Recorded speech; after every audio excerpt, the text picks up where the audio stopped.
Akasya'da yine güzel bir gün. Geçen sefer toplantıya geldiğimde İpek Hanım'ın çiftliğinden aldığım armutla nefis bir kek yapmıştım. Çok da memnun kaldım ama aklım buradaki unlarda kaldı. Bugün bir ekmek günü olsun ve hazır gelmişken sizler için birazcık ekmeklik un alayım. Ne mi alacağım? Bakalım ne var bilmiyorum ki.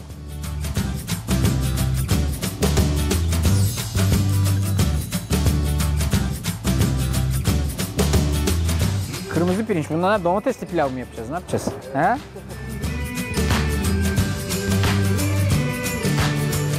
Ya şimdi unları aldık da bu unları almak işe yaramıyor değil mi baba? Ne yapacağız bu unlarla? Ekmek mi yapacağız? Abi ben size anlatayım nasıl yapacağız. Tamam anlat ama burada anlatma. Bak şimdi burada güzel ekmeği kesiyorsun. Sağ olun. Dilimliyorsun. Yapıyorsun. Burada anlatma abi. Sen gel. Peki Sen abi. benle gel abi. Sen benle gel abi. Gel abi.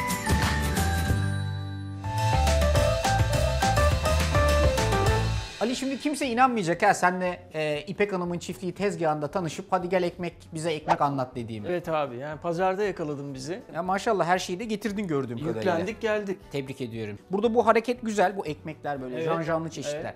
Peki biz bunu da mesela evde yapabilir miyiz? Yaparız abi. Makineyi unutuyoruz. Direkt fırında yapacağız Evdeki klasik ev tipi fırınların hepsinde çok güzel sağlıklı ekmek yapmak mümkün. Neye ihtiyacımız var? Mayaya mı ihtiyacımız var? Ekşi mayalı olmasını öneriyoruz tabii ki sağlık için. Ekşi maya, un, evde bir fırın, bir tane terazi alacaksınız. Artık her türlü bütçeye uygun terazi bulmak mümkün. Bütün dünyada ekmekçilik bir bilim kabul edilir ve tartmadan ekmekçilik olmaz. Şimdi o zaman ekmeğin özü için iyi bir maya tutmamız şart. Doğru mu? Evet, ekşi mayamız olacak. Peki. Ekşi mayayı biz ne yapacağız? Alo, bize ekşi maya gönder mi diyeceğiz? Yok, Ne yapacağız? ekşi mayayı göndermiyoruz da, parayla ekşi mayayı satmıyoruz da. Çünkü ekşi maya sizin evde beslediğiniz kediniz, köpeğiniz gibi bir canlı mikroorganizma. Nereden? Gökten zembille mi iniyor abi? Ekşi mayayı nasıl yapıyoruz? Yapıyoruz. Evde yapıyoruz. Biz Ekşi mayayı yapıyoruz. evde siz yapıyorsunuz. Hadi bismillah. Ekşi maya yapmak çok kolay. Evde en kolay ekşi maya yapma yolu. Şimdi buna bir 100 gram un koyuyorum. 100 de su ekliyoruz. Evde siz büyükçe bir kavanozu içerisinde yapıyorsunuz şu yaptığımızı. Daha sonra bu karışımı karıştırıyoruz. Bu bizim ilk başlangıç ekşi maya girişimimiz. Mutfak tezgahınızda çok soğuk ve çok sıcak olmayan bir noktaya kavanozu koyuyoruz. Bunun ağzını da bir bez tülbentle örtüyoruz. Her gün aynı saatte aynı ahşap kaşık mümkünse karıştırıyoruz. Hava sirkülasyonu yaratıyoruz ve 7 gün boyunca hiçbir un, su ekleme yapmadan bu ana ilk kültürü karıştırarak yapıyoruz. Ne oluyor bu? Bir hafta sonra burada bir fermentasyon başlamış oluyor zaten birinci günden itibaren. Bir hafta sonra ilk evde yoğurt yapanlar bilirler. İlk yoğurt yaptığınızda daha sulu ve cıvık olur. Heh. Daha sonra yoğurdu yaptıkça Katılaşır. ne olur? Katılaşır. Bu mayamız da bizim ekmek yaptıkça, kullandıkça güçlenecek ve o sert yoğurt yapan maya gibi güzel ekmekler yapmaya başlamış olacağız. Bu ana mayamız. Tamam. Şimdi bir haftanın sonunda elimizde hazır mayamız var. Evet, artık ana kültürümüz var. Ana kültürden nasıl ekmek yapıyoruz? Tamam. Burada 300 gram ekşi maya var.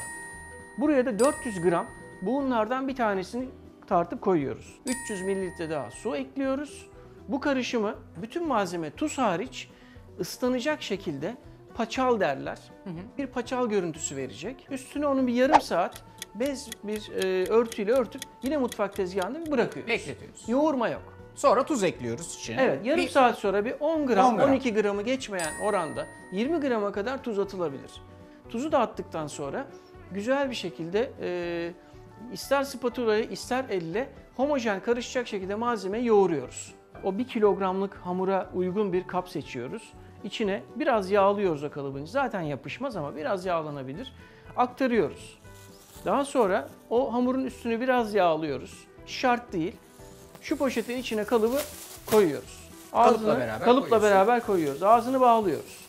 Bu şekilde buzdolabına koyuyoruz. Ve mümkünse en az 12 saat.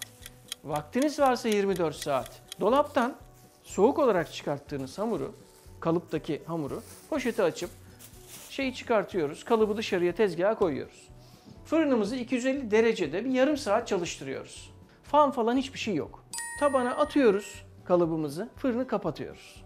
Ardından hemen 200 dereceye, 195 dereceye indiriyoruz. Peki kaç dakika pişiriyoruz? 45 ila 50 dakika yeterli. En önemli konulardan biri de şu.